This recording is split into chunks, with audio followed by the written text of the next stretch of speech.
Satnam, Maharaj Kaur here. Welcome to day 4 of this amazing infinite expansion. So what's going on here? What is it that we're really doing? So we tune in, we chant the ninth purdy, we do Subang Kriya, and we sit in this energy that we create by making this effort. What we're doing is becoming enlightened. That is the long and short of it. Enlightenment is not a place that we land, it's a place that we enter in and out of. And there becomes an energetic pathway where we begin to understand what it takes to have the lights on. Okay?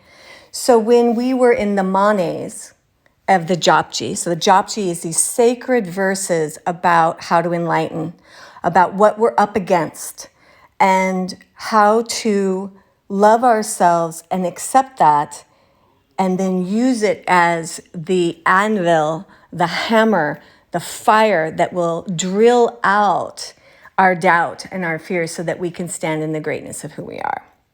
So right now we're in the Sunyas. So these lessons are about if we deeply listen, if we truly deeply listen, the light turns on.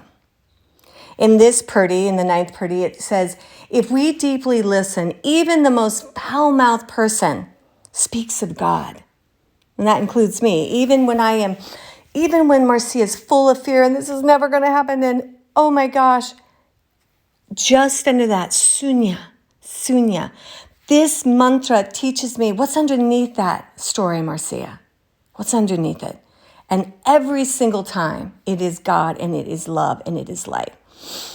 And the light does not create a kumbaya moment, okay? So here's something to keep in mind. As we enlighten, what it means is we can allow consciousness to be heard, seen, and felt. It doesn't mean we're all going to agree on everything. It means that we're going to have enough love and light to be patient with ourselves and others, to be with each other in different, like, let's go big, let's go with the hard stuff. Being able to be just as okay with someone who voted for Trump as someone who voted for Biden. Someone who wants to have controlled abortion and somebody who does not. Somebody who agrees that the planet is having problems with pollution and somebody who does not. So I'm going to the, oh my God, I hate that stuff, right?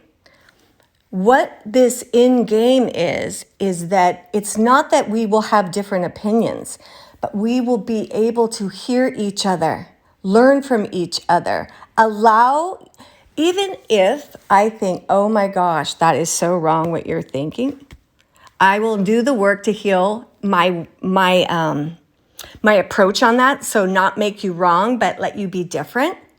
I will open up to curiosity. Now, I'm not talking about murder and bombs or whatever, but, it's like, start with the easy step, because hear me out here. This is how we change the world, because then we can be together even though we have some major differences. And what will happen is we'll start to hear each other and learn from each other, because my guess is this. It isn't one way or the other. It's a third option. And the third option cannot be created until there is more peace and love in the human heart, because we really don't hear or see each other. That's why we chant the Japji, deep listening. So the Japji's, it's outing us, right? It's saying, you're not really hearing yourself. You're not really hearing each other. Come on. Really? Is it you against the world? Are you the victim of all this darkness? And when we look out, there is darkness, but the darkness is not because of the specific problems. The darkness is because of the fundamental underlying fear and separateness of us. That's the only problem. It's not our political views, because if we didn't have political views, we could start hating people because they have blonde hair, and we could make that a thing. We could just, that there is this thing in our intellect, but we are here to perfect consciousness. That is what we're doing. So how we do it is we chant. How we do it is we do the practice. And this polishes the stickiness inside of us. so that we can better connect to ourselves and come to deeper and higher truths. In the highest form, we can include everybody because that's what's going to happen. Divine Mother Sophia created all of us. There isn't one child on this earth that she doesn't want back into harmony and peace. So we have to work together, and we start by working upon ourselves. Then what happens is we create special relationships, right? We get lovers, we have moms and dads, we have children. So a special relationship because I love my work. It's just the best. And the special relationships teach us how to be in relationships. They teach us about who we are and what we do in interactions. However, eventually our special relationship turns on us and we want only to feel like that and exclude all other relationships.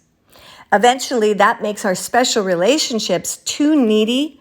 We want too much from our jobs, or we want too much from our lovers. We want too much from our best friend, and it implodes. But we stay the course.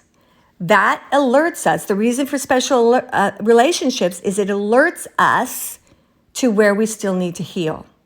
And so then we keep doing the work. That, as Yogananda said, special relationships keep bringing you back to you so that you heal what is the abrasiveness that is keeping you from harmony, right? As we get good at special relationships, then we start stretching out to the collective. We aren't offended by the protesters on the corner. We're able to send love to those that are doing things that are really harmful because we know they are harming because they have been harmed. It doesn't mean that there shouldn't be repercussions. This is a earth. You do something, you will pay for it. But I want to alert you to this. Guru Nanak in the Mool Mantra, Nirvair Nirvo, it means fearless, revengeless. The Christ talks about this, the Buddha talks about this. For the most part, here's why we created bigger organizations and governments. They need to do more loving things, however, but their purpose is so that we don't take revenge ourselves. God does not want our hands in. So when somebody steals my car, it's not good for my soul and mine to, ruminate about them and I'm going to get them and do all that, right? It's better that God has the final say. And everything that is a misstep, a sin, is just missing the mark. The universe has a way of course correcting, and I need to get out of the way and let that happen. We have set up systems in our societies so that we can keep people safe, so that when somebody's really harming a lot of people, they need to be, kind of separated from the herd till they can get themselves together. However, we don't want to put our hands in that, because as soon as I start judging that, and I'm the disciplinarian on everything, I am no longer able to trust love. So Nanak says, Nirvair Nirvo, right? And it all starts with Ek Onkar, one creator, one creation. This is what we're really going after in the 3-day. I've just been putting the different meditations together. It's a lot of meditation, sound healing, journaling, cycling through. There's some beautiful ceremonies. The Friday ceremony is just going to blow your mind. Saturday, it ups the ante. This is about loving you. So the crux of the 3-day will be about really getting to know yourself, because the only way to know God is to know you. Every Holy Scripture says that. Why we look up into the sky has been a program. God's not in the sky. He's in me. He's in you. So we are going to go there, and we will work on one special relationship that is causing us the most distraction. It could be it's a good relationship, but we're losing ourselves in it. It could be a destructive relationship that we cannot let go of. Whatever it is, that special relationship will come into the 3-day because the things that are the hardest, like for me, my relationship with addictive behavior is one of the hardest things. That and my relationship to this, to my job, because I'm overly into it. I'm like, it's way too important sometimes. It's like, get a freaking grip, Marcia. So, and this part of me is perfect because it shows me how to get closer to God. So you have yours. There's usually one main one, and it has a few siblings of destiny underneath there. We will find that and start working on it. There is some very specific meditations to unblock these. Now, things I've done for a lifetime, I'll be honest, it locks back up. But I'm going to be with you because here's what I've learned in the last year. You stay at this, you will unlock some of the samskaras that have kept you under its thumb. I'm so excited about the 3-day. I hope you sign up for that. And in the meantime, let's keep doing this infinite expansion meditation because it's the key, right? It's the cornerstone. If I don't start with me in the morning and do this and sunya, deeply listen, so I can be aware of myself. When I'm aware of me, I'm aware of you. When I'm aware of you, I'm aware of the world. When I'm aware of a world, I know how to be the energy that helps elevate it. We're changing the world by just being ourselves. Isn't that freaking incredible? Oh my gosh. I love you so, so much. Sat Nam.